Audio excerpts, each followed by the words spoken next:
주의 보좌로 나아갈 때 주의 보좌로 나아갈 때에 어떻게 나가야 할까? 나를 구원한 주의 십자가 그것을 믿으며 가네. 주의 보좌로 나아갈 때에 나 여전히 부족하나. 나를 품으신 주의 그 사랑 그것을 믿으며 가네. 자격 없는 내 힘이 아니 오직 예수님의 보혈로 자격 없는 내 힘이 아니 오직 예수님의 보혈로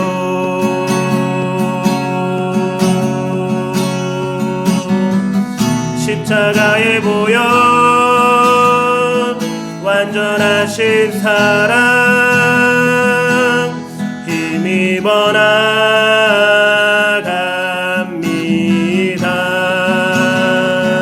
십자가의 보혈 완전하신 사랑 힘입어 예배합니다. 우리 다시 한번 고백하겠습니다. 주의 보좌로 나아갈 때에 어떻게 나가야 할까? 나를 구원한 주의 십자가 그것을 믿으며 가네. 주의 보좌로 나아갈 때에 나 여전히 부족하나. 나를 품으신 주의 그 사랑 그것을 믿으며 가네. 자격 없는 내 힘이 아니 오직 예수님의 보혈로 자격 없는 내 힘이 아니 오직 예수님의 보혈로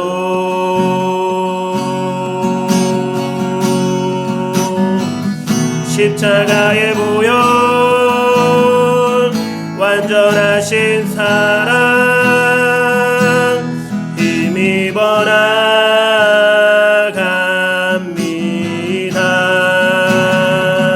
십자가의 보혈 완전하신 사랑 힘입어 예배합니다. 십자가의 보혈 완전하신 사랑 힘입어 나갑니다.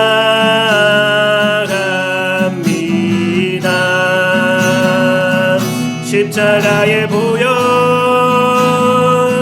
완전하신 사랑 힘입어 예배합니다. 마지막으로 십자가의 보혈 완전하신 사랑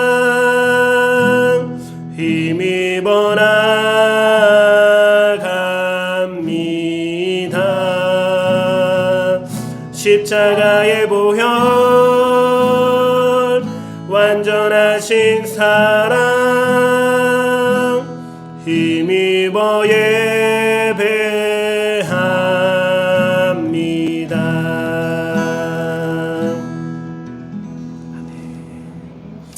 아멘.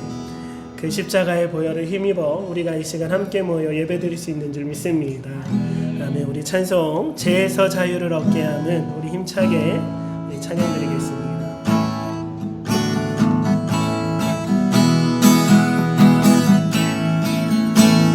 죄에서 자유를 얻게 하는 보혈의 능력 주의 보혈 시험을 이기는 승리되니 참 놀라운 능력이로다.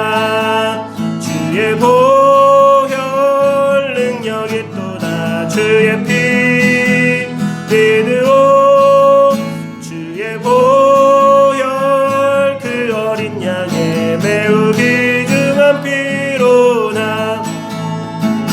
육체의 정욕을 이길 힘은 보혈의 능력 주의 보혈 정결한 마음을 얻게 하니 참 놀라운 능력이로다. 주의 보혈 능력이 또다. 주의 피 믿으오 주의 보혈 그 어린 양의 매우 귀중한 피로다. 눈보다 더 이게 맑히는 것 보혈의 능력 주의 보혈 부정한 모든 것 밝히시니 참 놀라운 능력이로다. 주의 보혈 능력이 또다. 주의 피 믿으오 주의 보혈 그 어린 양의 매우 귀중한 피로다.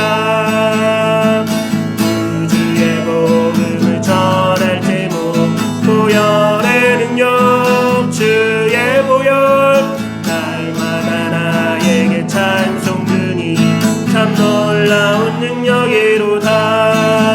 주의 보혈 능력이 또다. 주의 피 믿으오 주의 보혈 그 어린 양의 매우 귀중한 피로다. 우리를 죄에서 구하시려 주 예수 십자가 지셨으니 기쁘게 부르세 할렐루야. 나 구원 얻었네 찬송하세 찬송하세 찬송하세 주님 나를 구하셨네. 찬송하세 찬송하세 주가 구원하셨네. 우리를 주께서 구했으니 이전에 행하던 악한 일과 주하고 더러운 모든 죄를 온전히 버렸네. 찬송하세 찬송하세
아멘. 우리 마지막으로 내 주의 보혈은 정하고 정하다. 내가 주께로 지금 가오니.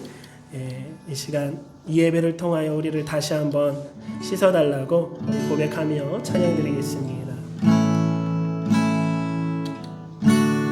내 주의 보혈은 내 주의 보혈은 정하고 정하다. 내 죄를 정케 하신 주 나오라 하신다. 내가 주께로 지금 가오니 십자가의 보혈로 날 씻어 주소서. 약하고 주의 구 주께로 나가면 힘 주시고 내 주함을 또 씻어 주시네. 내가 주께로 지금 가오니 십자가의 보혈로 날 씻어 주소서. 이상으로 신앙 고백 드리겠습니다. 나는 전능하신 아버지 하나님, 천지의 창조주를 믿습니다. 나는 그의 유일하신 아들, 우리 주 예수 그리스도를 믿습니다.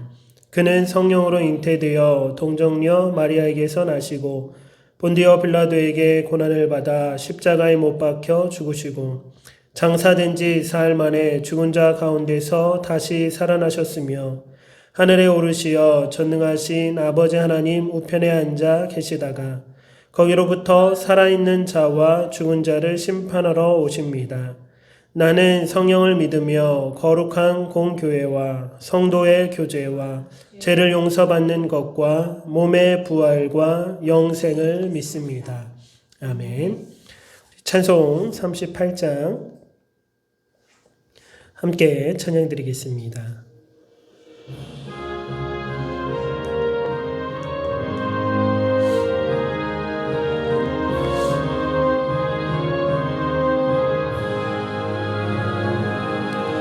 예수 우리 왕이여 이곳에 오셔서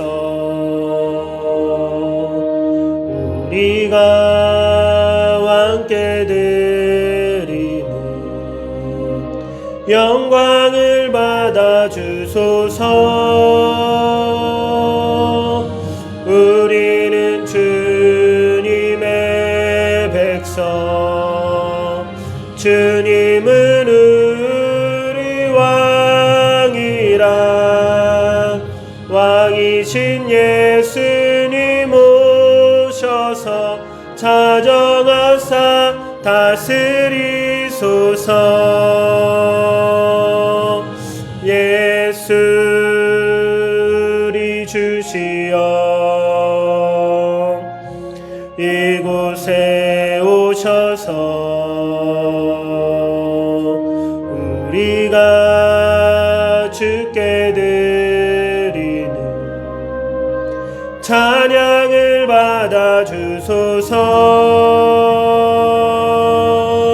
우리는 주님의 종들, 주님은 우리 주시라.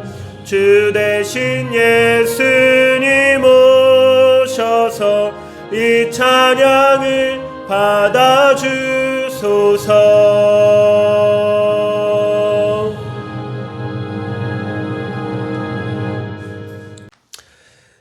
주님이 가르쳐 주신 주기도문으로 우리 함께 기도드리겠습니다. 하늘에 계신 우리 아버지, 아버지의 이름을 거룩하게 하시며 아버지의 나라가 오게 하시며 아버지의 뜻이 하늘에서와 같이 땅에서도 이루어지게 하소서. 오늘 우리에게 일용할 양식을 주시고 우리가 우리에게 잘못한 사람을 용서하여 준 것 같이 우리 죄를 용서하여 주시고 우리를 시험에 빠지지 않게 하시고 악에서 구하소서. 나라와 권능과 영광이 영원히 아버지의 것입니다. 아멘. 봉헌찬송 50장 함께 찬양하며 이 시간 이 예배가 우리의 예물이 또 우리의 마음과 정성이 하나님 앞에 연락되기를 소망합니다. 함께 찬양드리겠습니다.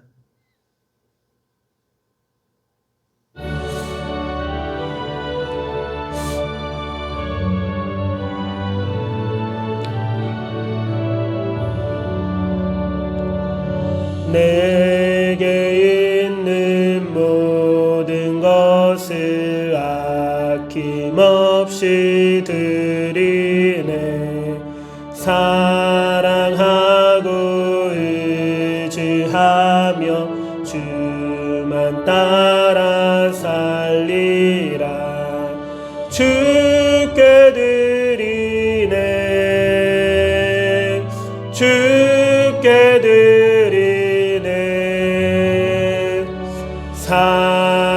사랑하는 구주 앞에 모두 드리네.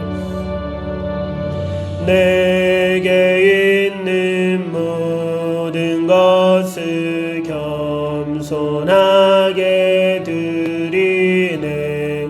세상 욕심 멀리하니 나를 받아주소서. 주께 드리네. 주께 드리네. 사랑하는 구주 앞에 모두 드리네. 내게 있는 모든 것을 주를 위해 드리네. 주의 성령 충만하게 내게 내려주소서. 주께 드리네. 주께 드리네. 사랑하는 구주 앞에 모두 드리네.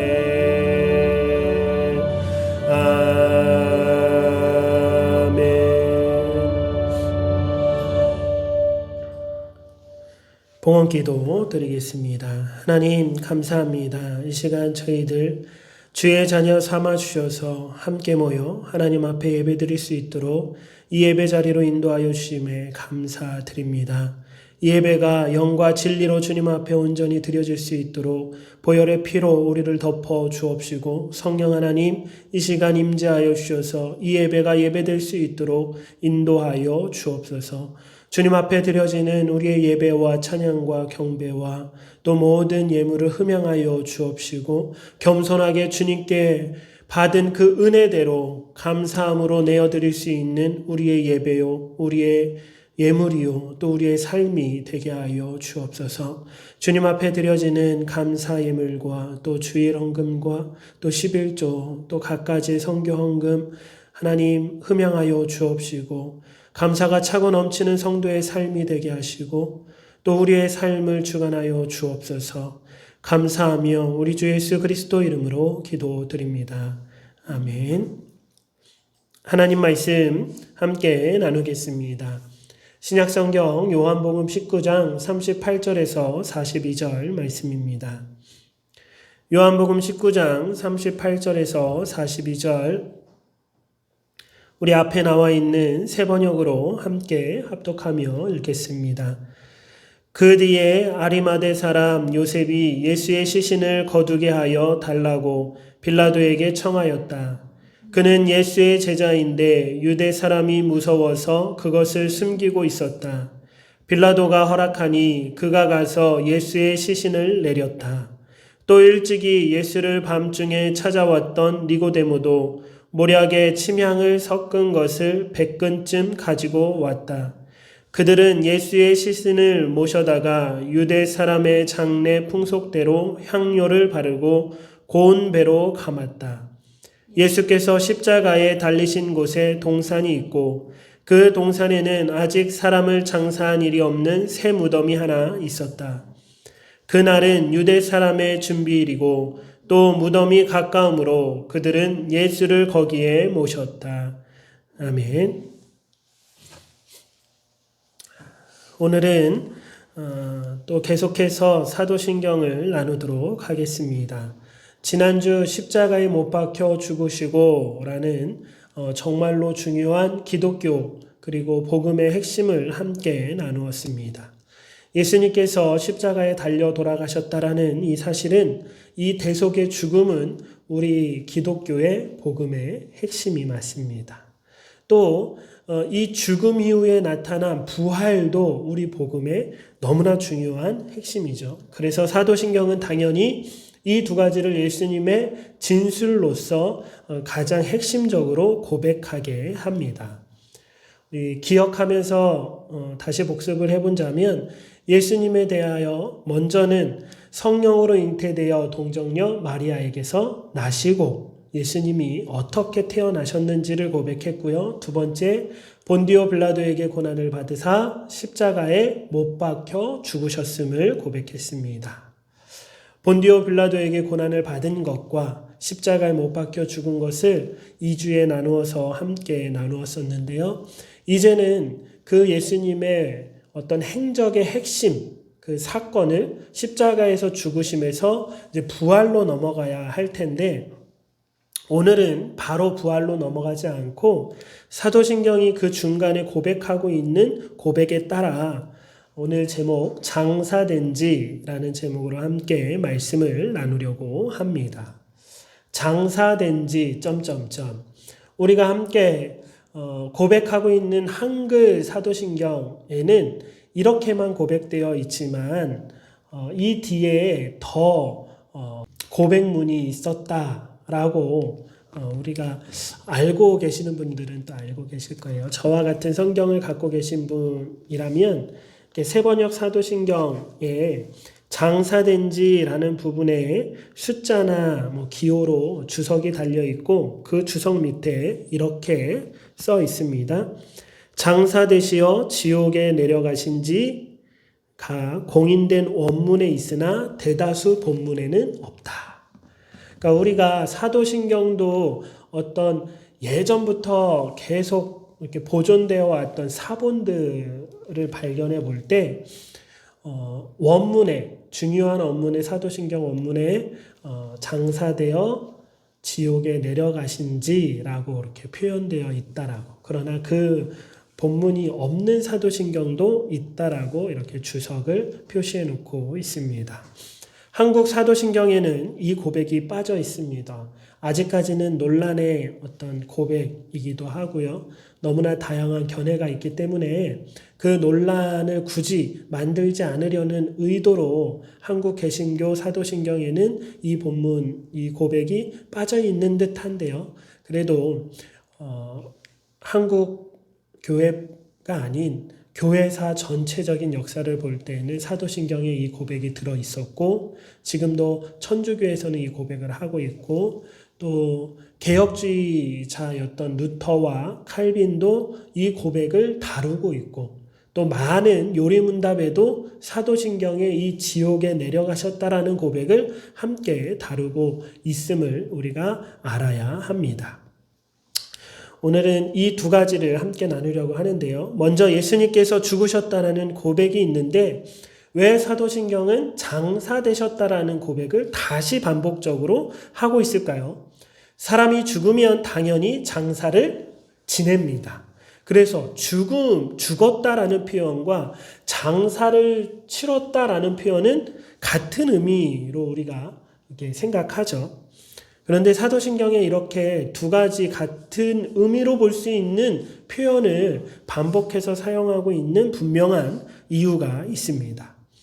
먼저 성경에는 죽음에 관해서 잠을 잔다라고 표현할 때가 있음을 우리 보셨을 것입니다. 죽음을 잠을 자는 것으로 표현했던 예수님의 말씀도 있고요. 그렇게 표현하는 구절들이 있습니다. 성경은 죽음을 잠으로 표현하는 이유는 분명합니다. 그것은 위로의 목적이 있습니다. 왜냐하면 인간에게 있어서 죽음은 완전히 끝으로 끝나는 것으로 생각되어지고 그 죽음이 정말 우리에게 큰 두려움으로 다가오기 때문에 나의 죽음도 그렇지만 가장 가까운 가족의 죽음이나 부모님의 죽음이나 자녀의 죽음, 형제 자매의 죽음 앞에서 우리 인간이 너무나 힘들어하고 있기 때문에 그 죽음을 바라보는 예수님의 말씀 가운데 잠을 자고 있다. 왜 그렇게 표현했냐면 이 육체의 죽음이 진짜로 끝난 것이 아니라 하나님께서 그 영혼을 다시 살리실 것이기 때문에 우리가 다시 부활한 자로서 저 천국에 갈 것이기 때문에 우리가 그렇게 너무 절망하거나 이 죽음 앞에서 너무 두려워하지 말라라는 의미로 죽음을 잠을 잔다라고 표현할 때가 있다라는 것입니다. 모든 사람은 다 죽습니다. 그리고 다 죽은 모든 이들은 다 부활합니다. 우리 교회를 다니고 하나님의 자녀가 된 예수님의 제자들만 부활하는 것이 아니라 정말 예수님을 끝까지 믿지 않고 복음을 받아들이지 않는 사람도 사실은 부활합니다. 이것이 성경의 진술이죠. 어떻게 다릅니까? 예수님을 믿는 예수 안에 있는 사람이 죽으면 생명의 부활을 하는 것이고요. 그렇지 않은 사람은 심판의 부활을 하는 것이죠. 그런 의미로 죽음을 그 다 끝난 것으로 여기지 아니하고 마치 잠잤다가 일어나는 것으로 묘사해서 죽음을 잠이나 잠잔다라는 것으로 표현했다라는 거예요.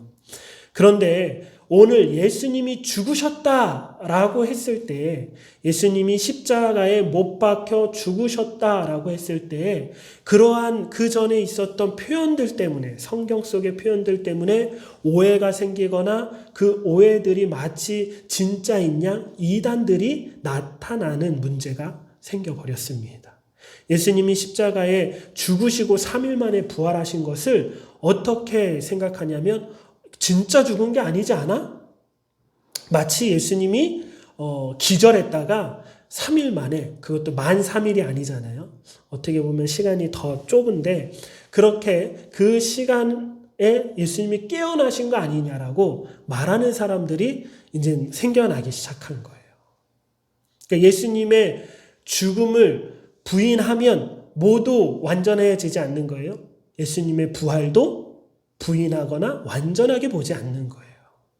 그러니까 사도신경을 통하여 초대교회는 이 고백을 반복적으로 예수님이 진짜로 죽으셨음을 장사 지내심으로 고백하며 확증하고 있음을 우리가 알 수 있습니다. 그래서 예수님의 십자가의 죽음의 완전성을 강조하기 위해 장사 되심을 다시 한번 반복적으로 우리가 고백한다라고 생각하시면 됩니다.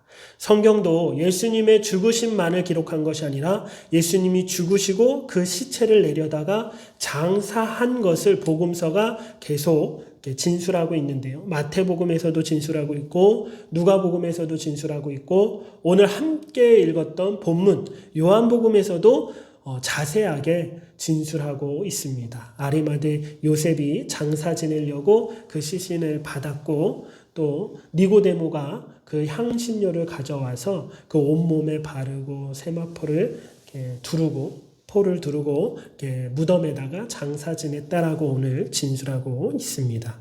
사도 바울도 이 두 가지를 함께 고백하며 예수님의 십자가의 대속의 죽음의 완전성을 강조하고 있는데 고린도전서 15장 3절에서 5절 말씀 우리 함께 읽어보겠습니다.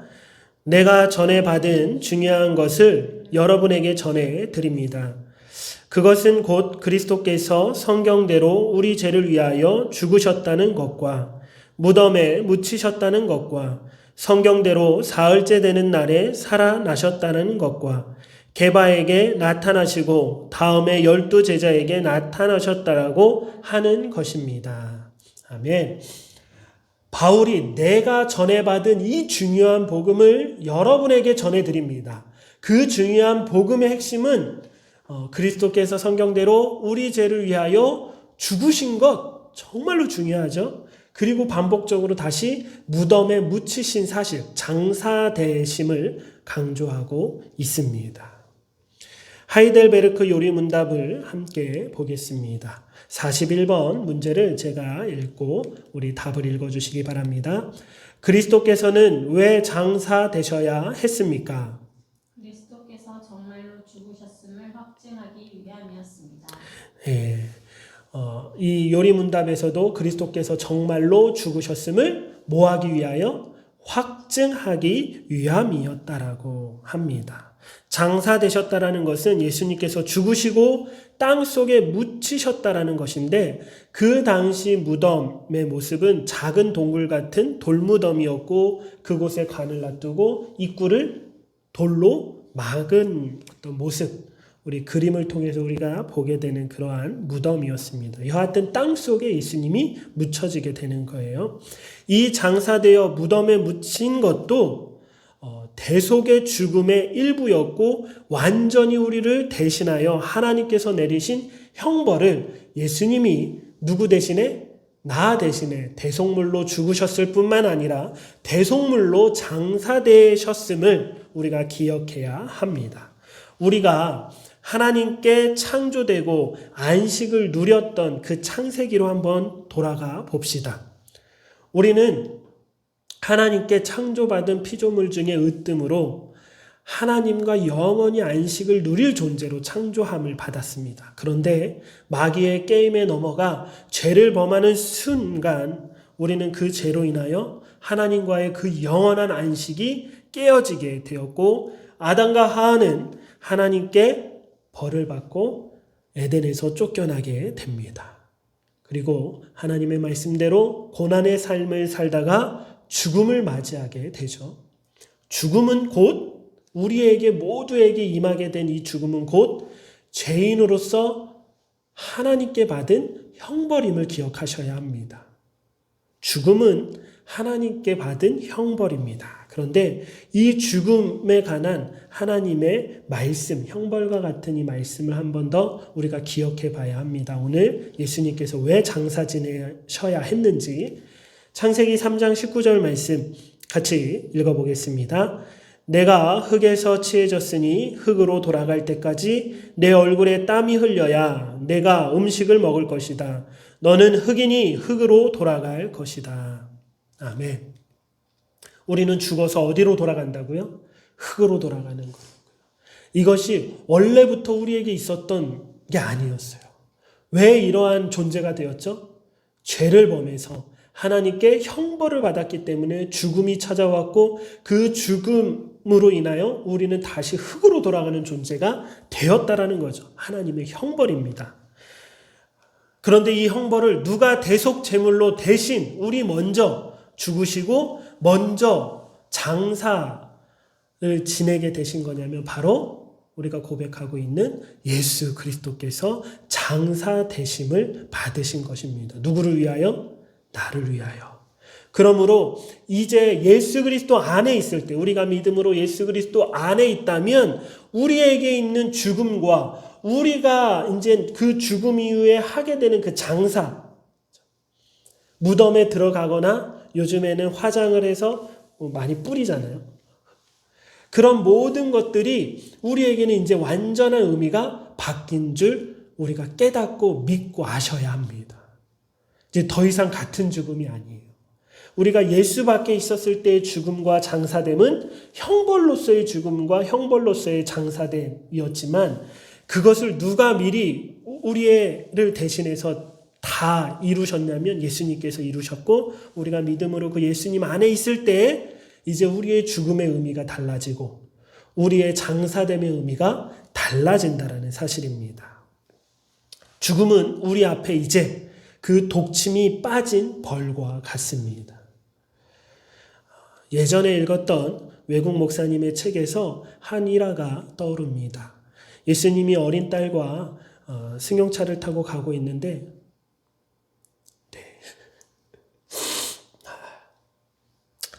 목사님이 어린 딸과 승용차를 타고 가고 있는데 어느 순간 벌이 차 안으로 들어와서 어린 딸이 기겁을 하고 막 놀랬다고 해요.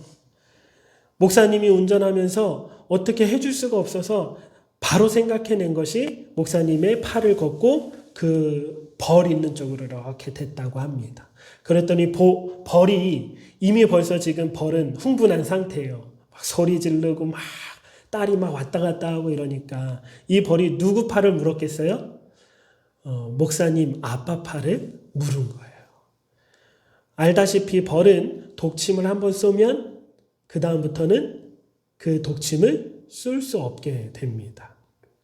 그래서 아빠가 그 독침을 먼저 맞고 딸에게 이제 안심시켜 주는 겁니다. 괜찮아, 이제 물지 않아. 아빠가 물렸으니까. 하늘 아버지가 우리에게 행하신 일이 독생자 예수 그리스도를 이 땅에 보내시면서 예수님을 통하여 먼저 그 사망의 독침을 다 빼버리신 줄 믿습니다. 이것은 고린도전서 15장 55절에서 56절의 말씀에서 확증하고 있습니다. 우리 함께 읽겠습니다. 시작. 죽음아 너의 승리가 어디 있느냐? 죽음아 너의 독침이 어디 있느냐? 죽음의 독침은 죄요, 죄의 권세는 율법입니다. 아멘. 이해되시죠? 하이델베르크 요리문답 42문에 이어서 이렇게 질문하고 답하고 있습니다. 제가 문제를 읽어보겠습니다. 그리스도께서 우리를 위해 죽으셨는데 왜 우리도 죽어야 합니까? 우리의 죽음은 우리 죄값을 치르는 게 아니라 다만 죄 짓는 것을 그치고 영원한 생명에 들어가는 것입니다. 네, 맞습니다. 이제 우리의 죽음은 어떤 죄값을 치르는 것이 아니라 예수 그리스도 안에서 이제 더 이상 죄를 짓지 않는 상태가 되는 거예요. 그리고 영원한 생명에 들어가는 그러한 관문인 줄 믿습니다. 우리가 예수님을 믿고 하나님의 자녀가 되었지만 이 땅에 이 육체, 썩어질 육체를 입고 있는 동안에는 죄를 안 잊을 수 없습니다. 한 사람도 이 땅에서 완벽한 성화를 이룰 수 없다라고 저는 믿습니다. 교리마다 조금씩 다르지만 저는 그렇게 확신해요. 이 땅에서는 그 누구도 완벽한 성화를 이룰 수 없고요. 그래서 성인이라는 말도 저는 잘못됐다라고 생각합니다. 왜냐하면 이 썩어질 육체, 이 죄악으로 물들어버린 이 육체를 입고 있는 동안에는 우리는 끝까지 죄와 싸울 수밖에 없는 존재, 죽을 때까지. 만약에 우리의 이 육체가 죽지 않는다면 영원히 우리는 죄와 싸워야 합니다. 그러니까 죽음이 없자면 그 죄와 싸움의 끝을 내는 것과도 같다라고 생각하면 이 죽음도 정말로 바울의 고백처럼 유익할 수 있으리라 믿습니다. 그렇다고 우리가 그 죽음을 갈망해야 한다는 것이 아니라 하나님께서 우리의 육체의 생명을 허락하시는 그날까지는 우리가 생명을 지키고 가꾸고 생명을 허락하신 데에는 사명이 있기 때문에 그 사명을 감당하려고 정말 무단히 노력하고 기도하고 믿음 안에서 선한 싸움을 싸워야 하겠지만 예수 그리스도 안에 있음으로 말미암아 죽음도 유익하다라는 바울의 고백. 이 고백이 우리 모두의 고백이 되었으면 좋겠습니다. 이제 한국교회에서 고백되지는 않지만 역사적으로 분명히 사도신경의 고백이었던 부분을 나누려고 합니다. 장사되시어 지옥에 내려가신 그 고백을 함께 나눌 때 먼저 성경을 왜 이런 고백이 사도신경에 들어갔는지를 성경을 함께 읽어보도록 할 텐데요. 베드로전서 3장 18절에서 19절 우리 같이 읽겠습니다. 시작. 그리스도께서도 죄를 사하시려고 단 한 번 결정적으로 고난을 당하셨습니다. 곧 의인이 불의한 사람들을 위해서 죽으신 것입니다. 그것은 그가 육으로는 죽임을 당하시고 영으로는 살리심을 받으셔서 여러분을 하나님 앞으로 인도하시려는 것입니다. 그는 영으로 옥에 있는 영들에게도 가셔서 선포하셨습니다. 아멘. 또 베드로전서 4장 6절 말씀입니다. 같이 읽겠습니다. 죽은 사람들에게도 복음이 전해진 것은 그들이 육신으로는 모든 사람이 심판을 받은 대로 심판을 받으나 영으로는 하나님의 방식대로 살게 하려는 것입니다. 아멘. 예수님께서 지옥에 가셨다라는 음부행에 대한 다양한 견해들이 있는데 그 견해들을 함께 살펴보았으면 좋겠습니다. 먼저 우리가 취해야 할 태도는 이것입니다. 하나님이 우리에게 주신 성경에는 우리가 읽고 확실하게 정확하게 명확하게 깨달을 수 있는 본문이 있고요. 또 아리송하지만 기도하면서 또 함께 이것을 집중하면서 말씀을 보면 또 깊이 연구하다 보면 깨달아지는 말씀이 있어요. 처음에는 잘 모르다가도 또 계속 또 보고 연구하고 먼저 연구하신 또 신학자와 또 우리 옛 선조들의 글들을 통해서 깨달아지는 본문들이 있어요. 또 어떤 본문은 아예 이 땅에서는 뭐가 맞다라고 확신하기가 너무 애매모호한 말씀들도 있음을 우리는 아셔야 합니다. 그리고 우리는 늘 겸손한 마음으로 그러한 본문들은 애매한 본문들은 언제 가야 알 수 있다? 천국에 가서 하나님 앞에 여쭤보아야 예수님께 여쭈어봐야 알 수 있는 본문들도 분명히 성경 안에 있음을 우리는 아셔야 합니다. 특히 예언서들이 그렇고 신약 성경의 계시록이 그렇잖아요. 이것을 우리가 교만하게 섣불리 이건 틀리고 저건 맞다 라고 어떤 성경을 대하는 태도를 취해버린다면 잘못됐다라고 저는 생각해요. 우리는 늘 언제나 겸손한 마음으로 다양한 견해들을 들어보고 그 다양한 견해들 가운데에 정말 뭐가 조금 더 맞는지 이것들을 겸손하게 함께 또 상고해보고 생각해보고 묵상해보고 또 전체적인 성경의 그 틀 안에서 이해하려고 노력해야 합니다. 그 한 구절만 가지고 막 특출난 어떤 해석에 빠질 것이 아니라 성경 전체의 흐름 속에서 우리가 정말 곁길로 빠지지 않는 그런 선에서 성경을 대해야 되는 태도를 취할 때 오늘 이 본문도 그렇게 뭐가 맞고 뭐가 틀리다라고 하기 어려운 정말로 다양한 해석들이 나오는 본문이 바로 베드로전서 3장과 베드로전서 4장의 말씀들입니다. 여하튼 이러한 본문을 근거로 해서 사도신경에 어떤 고백이 들어갔냐면 장사되어 지옥에 내려가신 지 3일 만에라는 본문 그 고백이 나오게 된 거예요. 음부행에 대한 다양한 견해들 중 옛 선조들이 가장 많이 이렇게 했던 견해가 먼저 구약 백성에게 구원을 선포하기 위하여 지옥에 내려가셨다라는 견해가 있습니다. 누구에게 구원을 선포하기 위하여? 구약 백성에게 구원을 선포하시기 위하여. 히브리 사람들에게 이 지옥이라는 단어가 히브리 스올이라는 단어인데 그들에게는 사람이 죽어서 가는 어떤 깊은 웅덩이, 깊은 흑암 정도로 생각했습니다.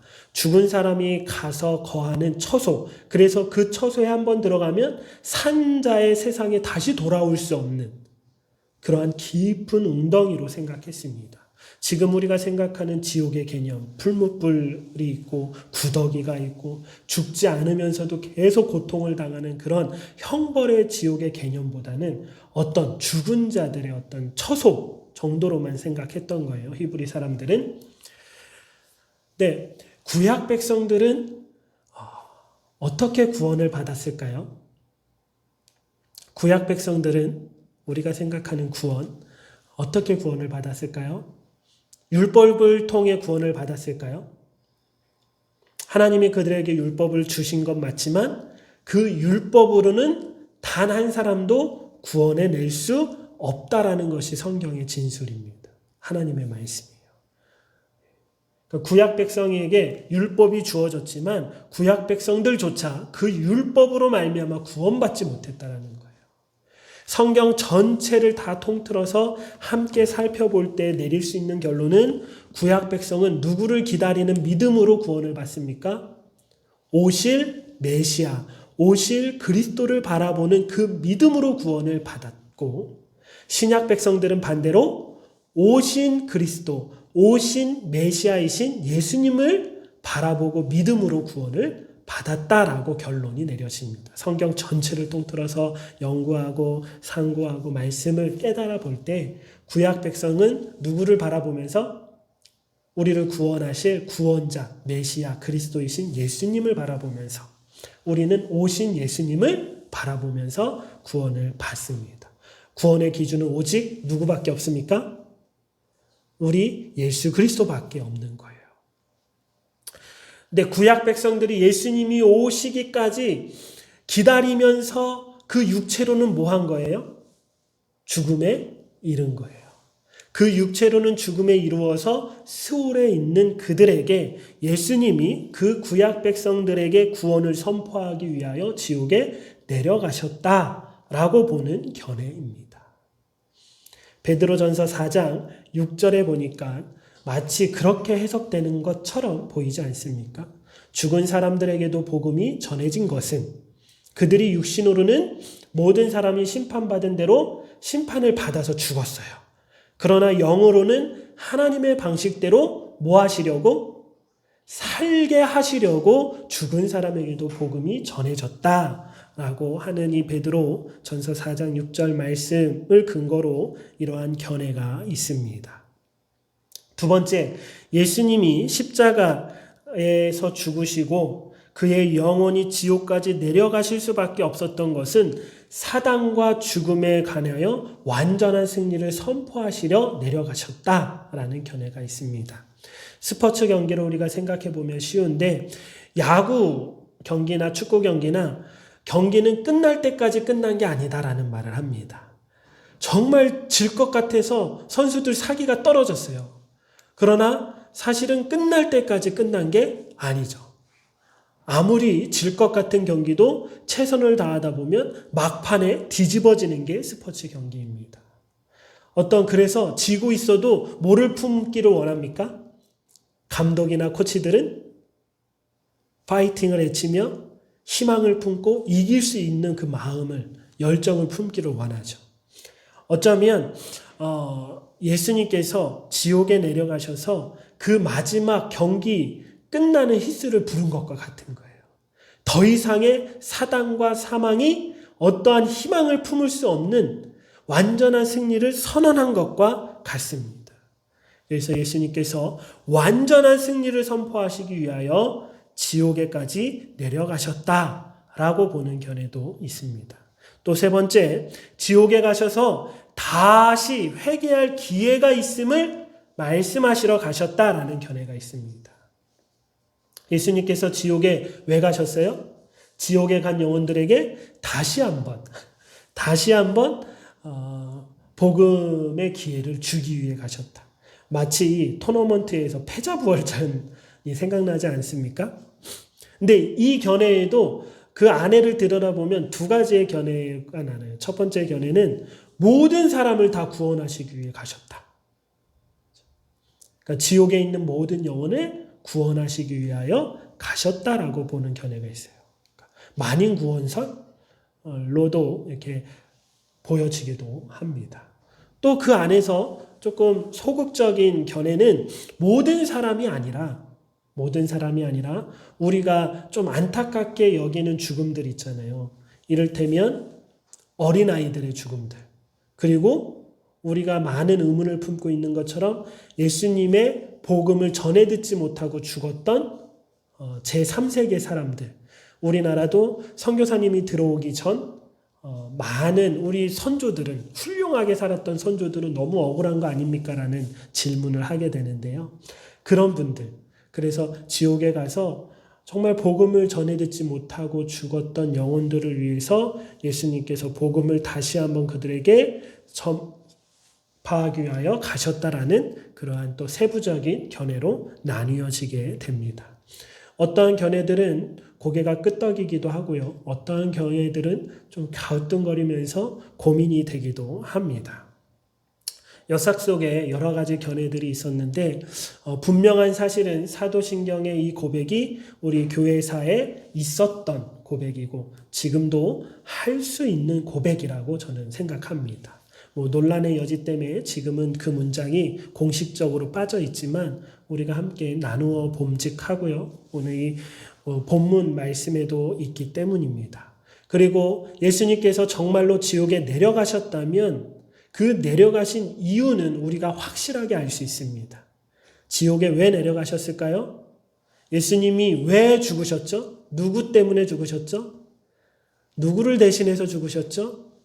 나 때문에 나를 대신해서 십자가에 대속제물로 죽으신 겁니다. 예수님이 왜 장사 지내셨죠? 내가 죽어 흙으로 돌아갈 수밖에 없는 제 형벌의 나를 위하여 나를 대신해서 먼저 장사 되신 것입니다. 예수님이 왜 지옥에 가셔야 했죠? 그것도 누구 때문에? 나 때문에. 누구를 대신해서? 나를 대신해서 지옥에 내려가셨다라는 사실은 이거는 확신하셔야 합니다. 예수님이 정말로 지옥까지 내려가셨다면 그 지옥에 내려가심은 예수님의 고난의 끝이고요. 그 끝까지 내려가심도 누구를 대신해서? 지옥에 갈 수밖에 없었던 나를 대신해서 가셨다라는 거예요. 우리가 흔히 하는 생각, 잘못된 이미지가 하나 있는데요. 사람들은 이 땅에 태어나서 어떤 중간 상태 이 땅에 태어나서 예수님을 믿거나 하나님의 말씀을 순종해서 천국에 가고 어떤 이들은 죄를 많이 범하고 예수님을 믿지도 않고 회개도 하지 않아서 지옥에 간다라는 어떤 그림을 우리가 흔하게 그리는 것 같습니다. 그래서 그런 그림을 그릴 때 억울할 때도 있어요. 도대체 뭐야? 좀 나쁘게 살다가 예수님 믿으면 천국 가고 착하게 살다가 예수님 안 믿었다고 지옥 가는 게 말이 돼? 하나님이 나를 선택해 주셨다라는데 내가 선택받았다라고 확신하더라도 이건 좀 이상하잖아. 나는 선택받아서 좋은 것 같은데 다른 사람은 선택 안 받았어? 그럼 내가 마냥 좋을 수 있을까?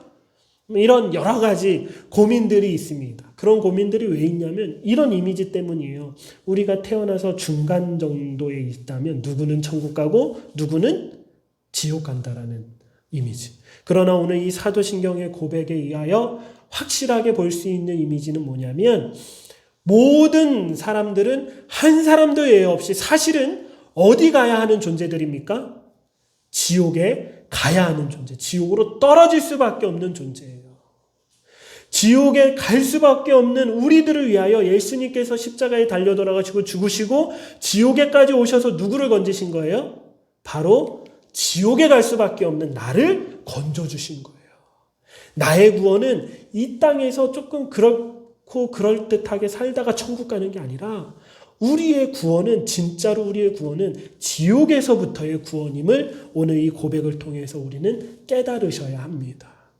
그러면 정말 우리가 억울해할 것도 없고요. 하나님 앞에 왜 그러냐고 묻고 따지고 할 것도 없지 않아요.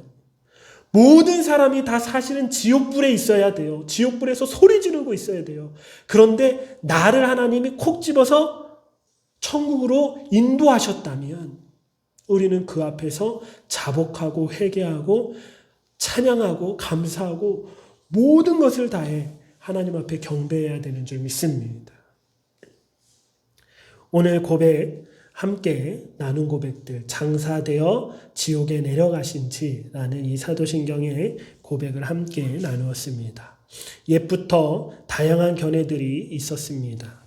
우리가 무엇이 정확한 해석이다라고 이 땅에서 다 알 수는 없지만 그러나 그러한 견해들을 통해서 또 깨달음을 얻을 수도 있고요. 또 때로는 아닌 것 같은 견해도 있습니다. 그 다양한 견해 속에서 정말로 우리가 깨닫기를 원하는 것, 우리 성도님들이 깨닫기를 원하는 건 우리 죄의 심각성, 예수님이 왜 십자가에 달려 돌아가실 수밖에 없으셨는지, 나는 어떠한 존재였는지, 나는 이 땅에서 잘 살다가 천국 가는 존재가 아니에요. 사실은 나는 지옥에서부터 구원받은 존재였음을 꼭 기억하시고, 정말로 하나님께 나의 모든 정성과 나의 모든 삶을 다 바쳐서 경배하고 예수님을 따르는 것조차도 우리에게 얼마나 큰 은혜인지를 깨닫고 살아가는 저희 모두가 되셨으면 좋겠습니다. 함께 기도드리겠습니다. 하나님 감사합니다. 이 시간 사도신경을 함께 나누면서 장사된 지 사흘 만에 장사되어 지옥에 내려가신지라는 이 구절을 함께 나누었습니다. 우리 안에 올바른 깨달음이 있게 하여 주옵시고 겸손하게 하나님의 말씀을 대하며 우리에게 깨닫게 해주시는 것들을 정말 믿음으로 붙잡고 그 믿음 안에서 우리의 삶을 변화시키는 우리의 노력이 있게 하시고 또 우리의 노력만으로 할 수 없는 것 너무나 잘 알고 계시오매 연약한 우리에게 성령님의 역사하심으로 우리의 삶이 하나님이 원하시는 분량으로 정말로 성화되어져 나아갈 수 있게 하여 주옵소서. 감사하며 우리 주 예수 그리스도 이름으로 기도드립니다. 아멘. 우리 찬송가 304장 우리 고백함으로 함께 찬양드리겠습니다.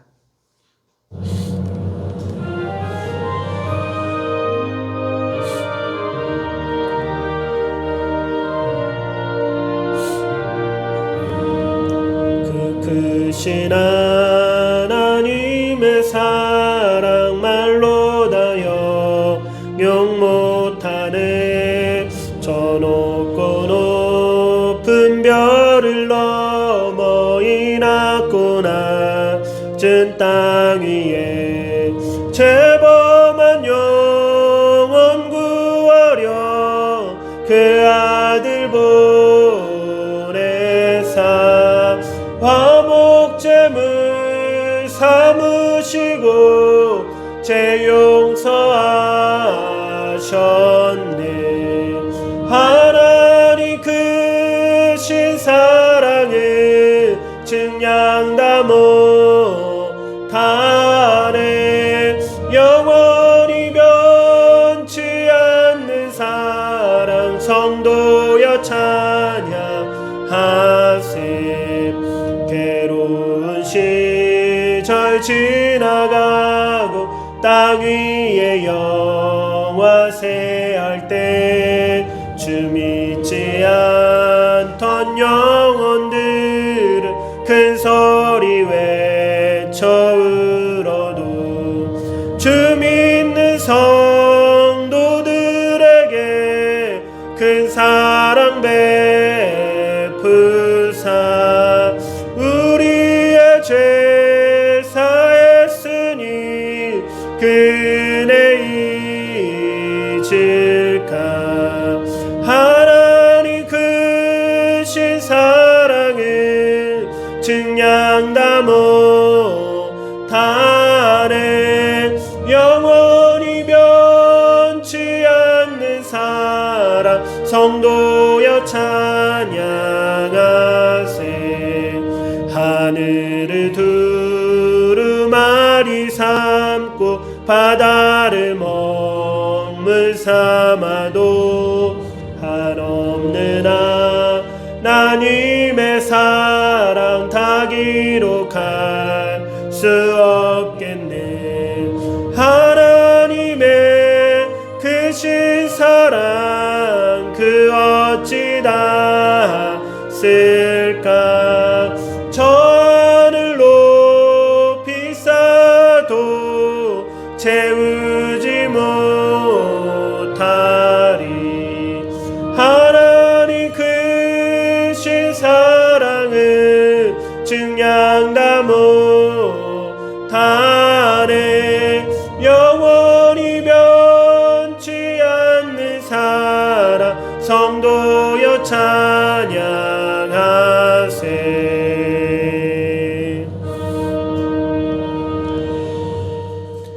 축도로 모든 주일 예배를 마치겠습니다.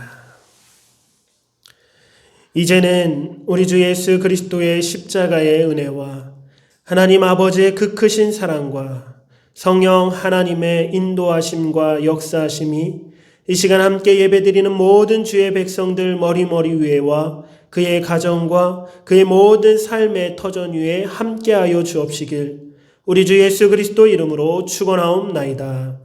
아멘.